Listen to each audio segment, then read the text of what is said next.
Here we go. SCP-4812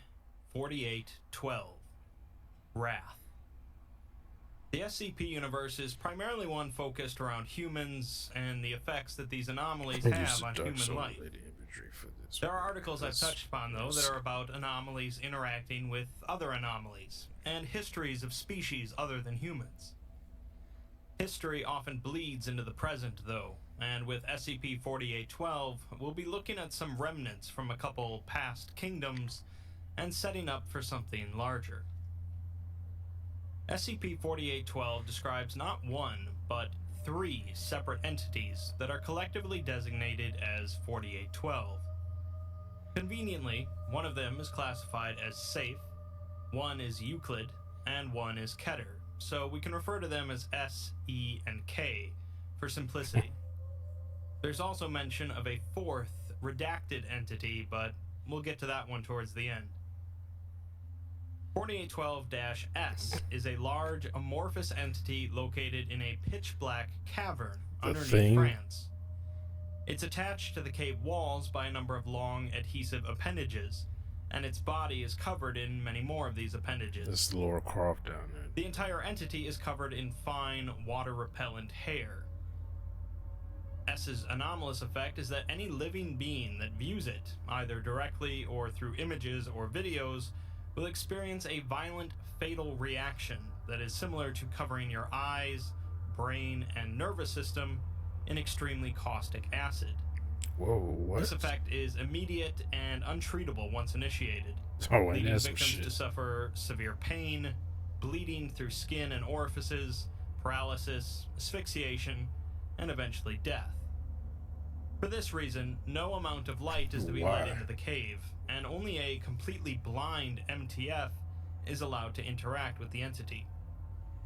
Even the hairs shaved off of the creature cause severe nausea, hallucinations, and swelling of the eyes and brain if viewed, leading to death as well if not treated promptly. Damn. Because of these effects, the Foundation isn't really sure what the creature truly looks like, but they do believe that its appendages extend deep into the earth around the cave. Since the I wonder, can you draw it? I know, like, SCP was at 069, the Shy Guy. Like, you can draw a picture of it, and that doesn't work, but only if you see it physically, or if you see a photo of it, but someone can draw it, and the drawing doesn't do anything to you. The drawing doesn't make the creature come after you. But that's crazy. You look at it, and it just feels like acid's being poured over your brain and eyes and shit. You can start bleeding out of your orifices and die in extreme pain. That's this thing. Like, the cave is sealed with multiple maximum security vault doors, and 4812-S doesn't really do much. It's pretty safe. So far, so bloodborne. So it just sits. But we're ramping up now for 4812-E. E is a humanoid entity around 15 meters or 50 feet in length, constructed primarily of platinum and other metals. Its anomalous effect is that it's a near-perfect heat sink, and the temperature around its body normally is extremely cold.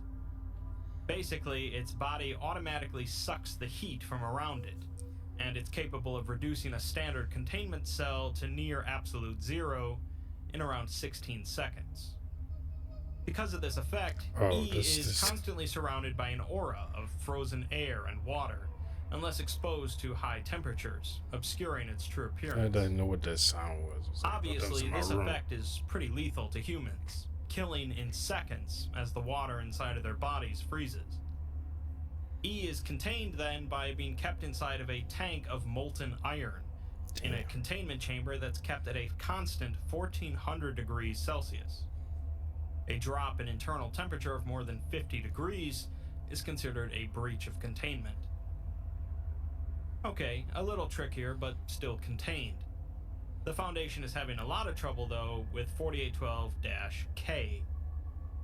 K is a massive winged insectoid resembling a cross between a stag beetle and a scorpion. The fuck's these It's things? roughly 180 meters, or nearly 600 feet in length, with 6 appendages, 2 of which end in large pincers, and a long tail ending in a serrated barb.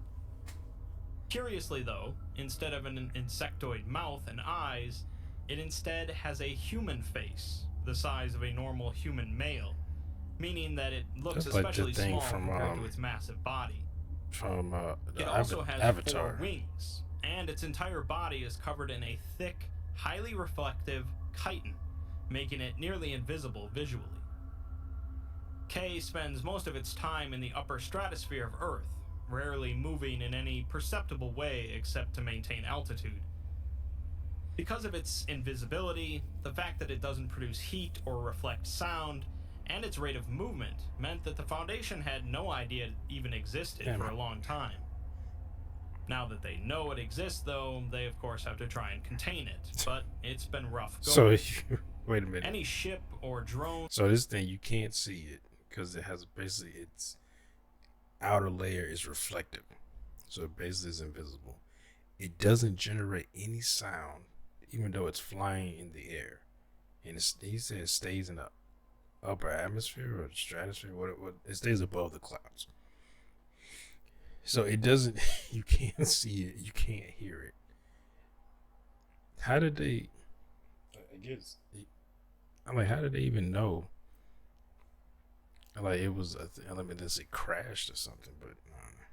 That could keep pace with it, as it can travel in excess of 800 kilometers per hour, are easily destroyed by its strength and size.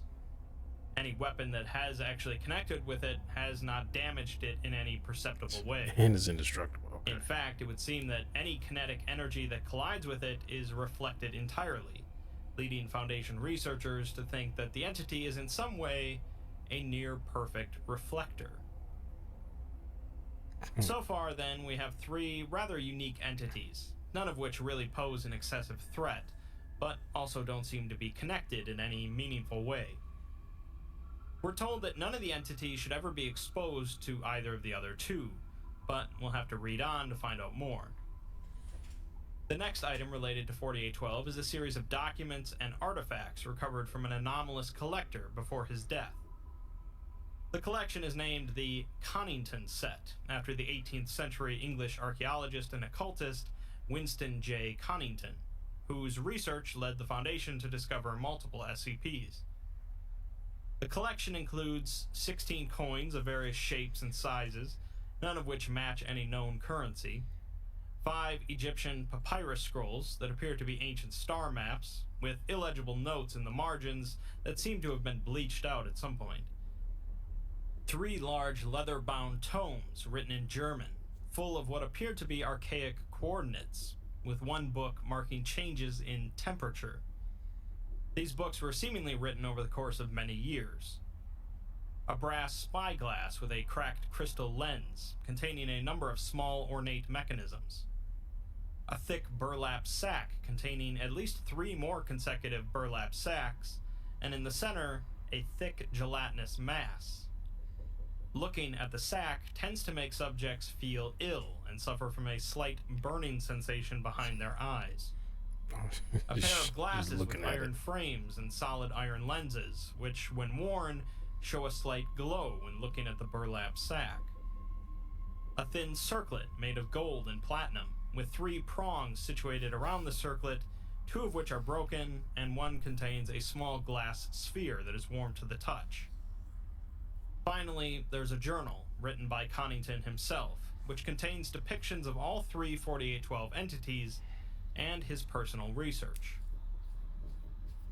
One of the 3 leather-bound books has a short section in Italian, presumably written by a different author than the rest, containing a list of names and dates.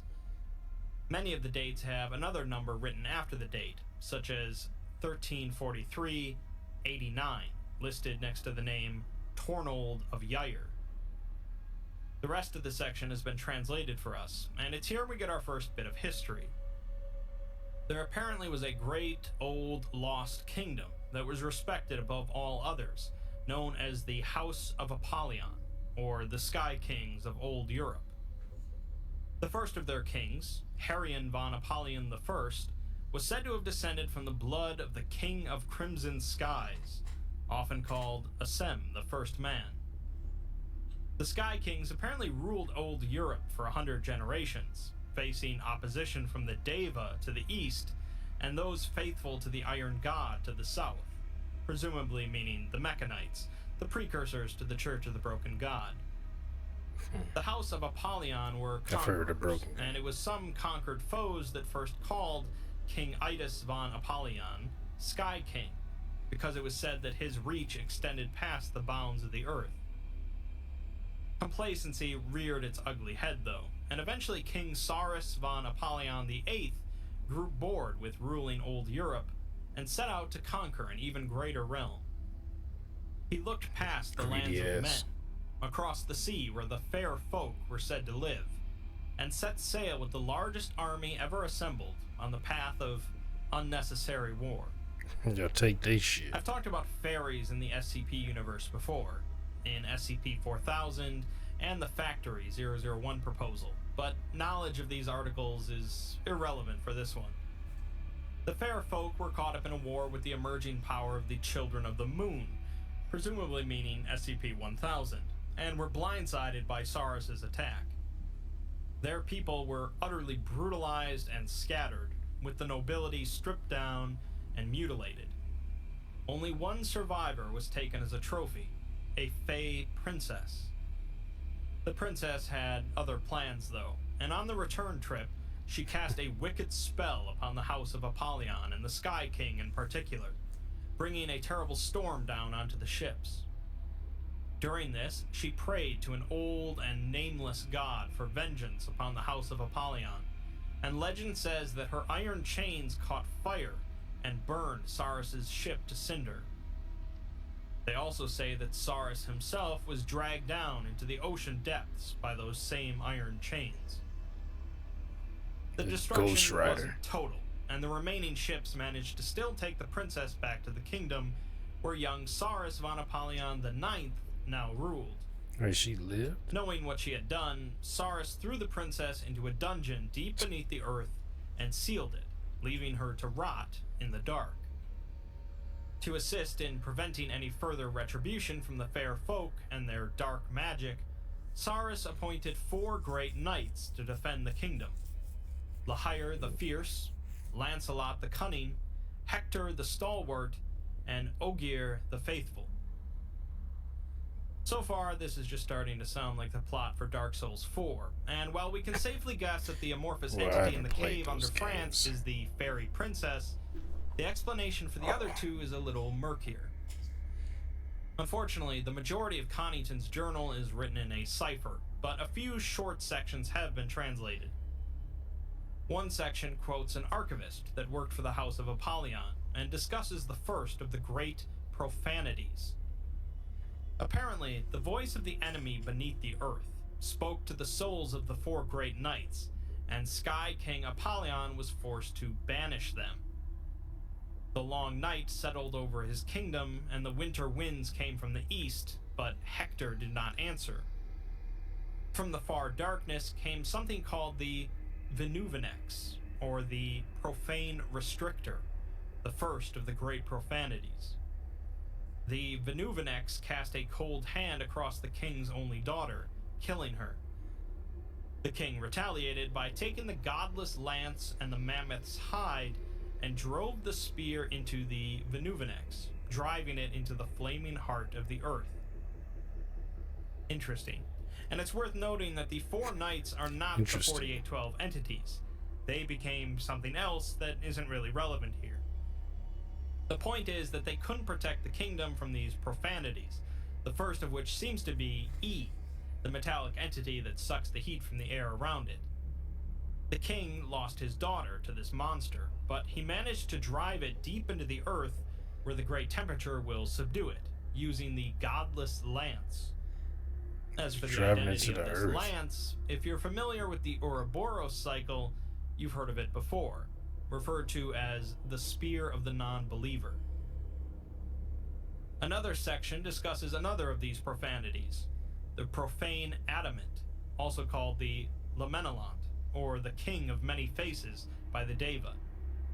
This would be 4812-K, and it apparently caused a lot of issues for the Deva, as it appeared as if from a space beyond space to destroy their kingdom.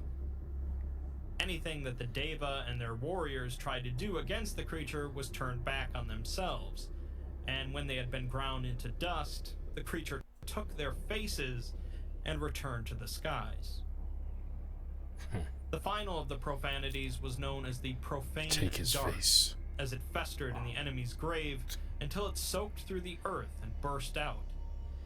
It proceeded to pull the Sky King into the void, and the Sky King cursed it by calling it Yash, the last foe of man. Yes. And when the Sky King watched as his kingdom was ruined without the assistance of the four knights, all he could repeat was one word: wrath. The author says that he has seen bullshit. the face of the Lamenelant, and he knows of the fiery chasm in which the Venuvenex seethes, but he dares not seek out the profane dark. Quoting another author, they write that the eyes of Yash offer no release into death, only the winding roads of torment that lead to the puller of eyes and sharpener of spines, where no man returns and no voices are heard. The castle of fire, the king of crimson skies, the reaper of dreams flees from the eyes of Yash, the last scream of the nameless folk beyond the sea. Men scream out and are silenced. The light of the sun invites order to the most fundamental nature of this world, and the Yash abhors it. Wrath, wrath, wrath. This would seem to be the redacted entity mentioned only briefly at the start, the greatest of the three profanities, and what sounds like quite a cosmic horror. Yes, I'm Enough a real history, bitch. though. Let's bring things back to the present with the Foundation's containment efforts of S, E, and K. K first came to the attention of the Foundation in 1964, when it passed over the northern USSR and was mistaken for an experimental US aircraft, causing Soviet fighters to engage it. K rapidly ascended and disappeared from sight before re-engaging the fighters at high speeds and quickly destroying them. Since then, K has only been detected a handful of times, mostly thought he due was to gonna say visual that- distortions caused by its reflective What's skin. it called? It seems to follow a vague pattern over the meteor Earth, exploded. often passing over the containment Rush. sites of S and E, as well as something else, which Or is Siberia. redacted. E was found shortly after the Foundation received the Connington set, following up on some coordinates in one of the tomes. This led them to a thermal anomaly beneath a lake, and their investigations ended up opening a fissure beneath the lake, causing temperatures to rapidly drop, as E was released from the thermal vent it was trapped in. An MTF was brought in to contain the entity, but its temperature-draining effect made this difficult. Worse still, E was beginning to move towards the nearest population center, resulting in the MTF utilizing long-range artillery weapons to bombard it. The combination of a controlled gas explosion next to E and a massive molten slag being dropped on top of it by remote drone led to the entity finally being contained. As for S, the Foundation administrator had mentioned the site of the cave in his notes as a location of interest, since other occult investigative organizations had known about the cave for some time. Up until Foundation involvement, though, they believed that the cave itself was an anomaly, since no one who had gone in had ever come back out. On June 9th, 2002, 3 months after the containment of E, K was seen diverting from its normal flight pattern, heading towards an area in the North Sea. For some reason, K had suddenly engaged with a global occult coalition transport ship, an action that had so far never been They're recorded, probably trying to kill as it. K only normally attacked when provoked. The Foundation swooped in to assist, and managed to drive away K from the transport ship. They then offered transport assistance to the ship, like these things. but the GOC refused and continued on, eventually docking in Norway. At the same time that this skirmish was going on, E had become increasingly active, necessitating the activation of previously untested technology to further increase the containment temperature. Also, several tremors were felt near the site of S, and seismographs revealed that a large portion of the cave system had collapsed, and S has since moved upwards no less than 70 meters. So yeah, it would seem that the GOC were up to some shenanigans, and they've got the three entities upset. Sometime after those events, the Foundation received a transmission from the GOC, informing the Foundation that they are forbidden from further involvement with three specific paranormal entities. The first is given the codename Mars by the GOC, a massive winged scorpioid entity, K. The second is called Pluto, a large human-like entity that dramatically alters the total energy of the system directly surrounding it, E. The third, though, is called Eros, a small, partially mummified, vaguely human-like entity currently in possession of the GOC. We haven't really heard about this one yet, and the Foundation doesn't believe that Eros is one of the three entities described in the Connington set, meaning not one of the three profane entities. The GOC know that the Foundation have E, and tell them to make every effort to destroy it, as well as turn over all info they have about it and the other two entities to the GOC. See, the GOC don't have the information from the Connington set, but the Foundation doesn't have some info that the GOC have found, meaning no one's playing with a full hand of cards. The GOC tells them that the Russians managed to get a tracking device on K a few years ago, allowing them to accurately follow its path. It seems to be looking for something. They believe that E, K, and the Eros entity keep this shit are secret the three profanities, and from they're the looking for the populace. princess that cursed them into existence. Following K's path, it appears to be favoring someplace in France, the cave where S is located. They thought that Eros was the princess at first, but it's too small to be a human woman, and the physiology is all wrong. Like I said, the GOC don't have all the info, and they have no idea that fairies were involved. This means that S is not the princess. Eros is. They've been trying to kill Eros to weaken the princess, which they believe to be in the cave, not realizing that Eros is the princess. K attacked their transport ship containing Eros to free her, because only the princess can fully control the three of them, including the profane Dark, which is the entity in the cave. The Foundation realizes at this point that things are very close to complete disaster, and rush to completely seal in the cave while trying to figure out a way to shoot K out of the sky.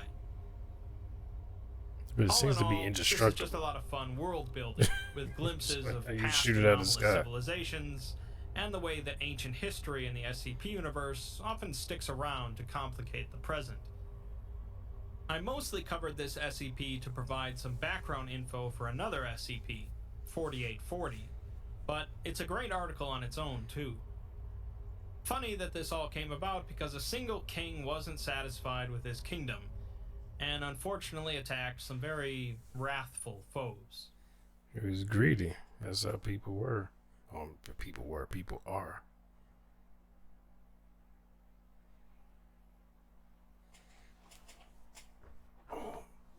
Oh. Yes.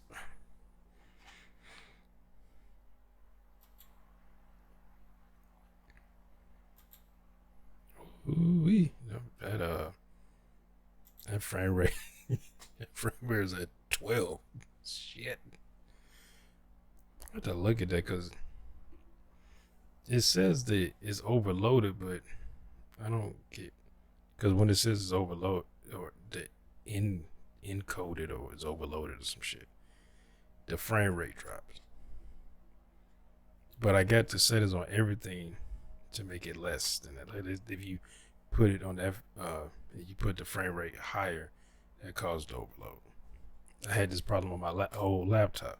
Well, well, I guess it is old. Laptop I have now.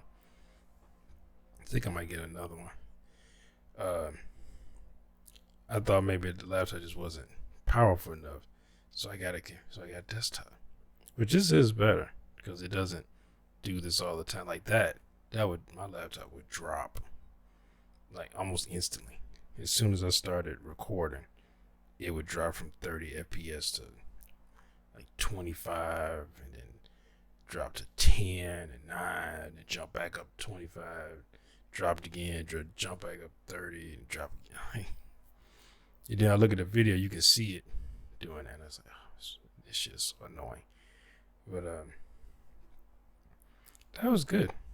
That was yeah, I can see why, because he said he was using like Dark Souls, is it Dark Souls or Elden Ring imagery from the games. That he's like, you'll see why. I see why. I haven't even played the games, but I've watched some people play them, and I've read some of the lore about it. I've been thinking about getting Elden Ring, so I was waiting for the price to drop.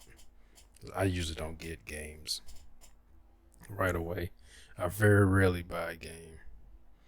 Like, definitely not pre-order or buy it when it first comes out. I think the last game I bought when it very first came out, well, actually I pre-ordered it, was the first God of War. I pre-ordered it because I wanted to play it. Oh shit! Thought about to throw up a second.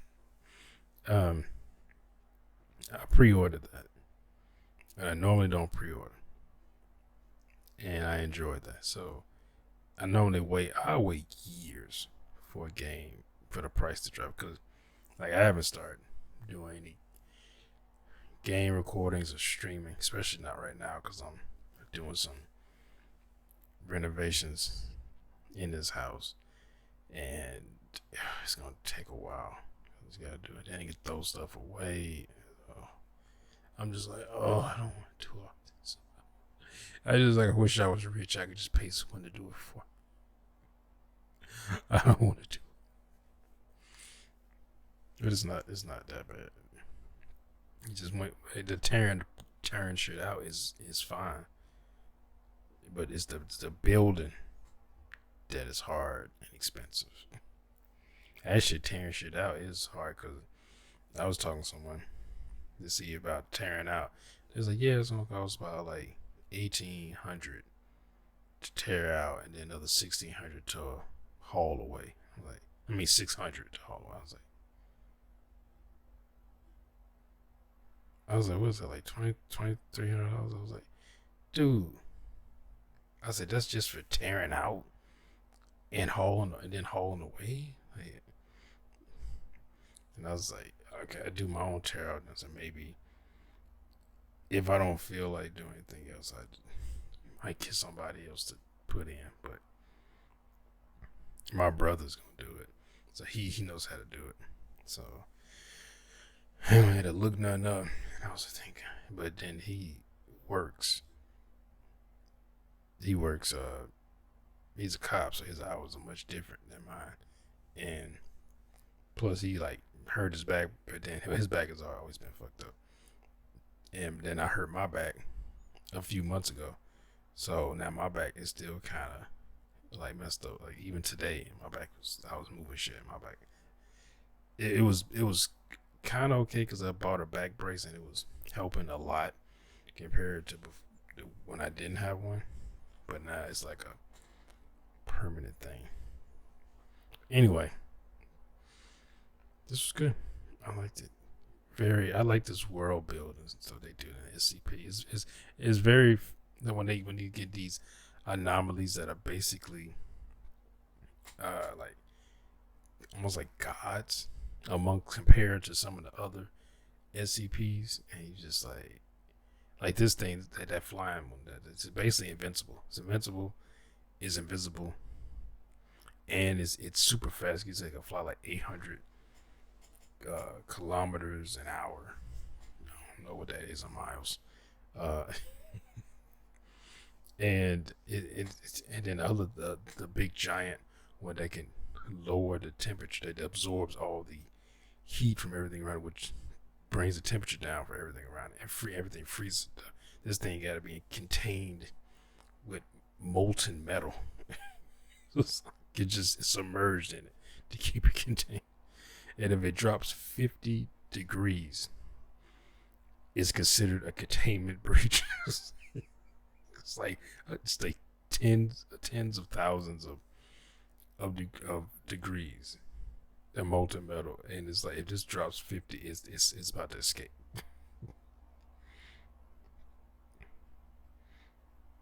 No, but that was good though. But anyway, hope you all enjoyed my reaction. I wonder if you did. Make sure to hit that thumbs up and down below.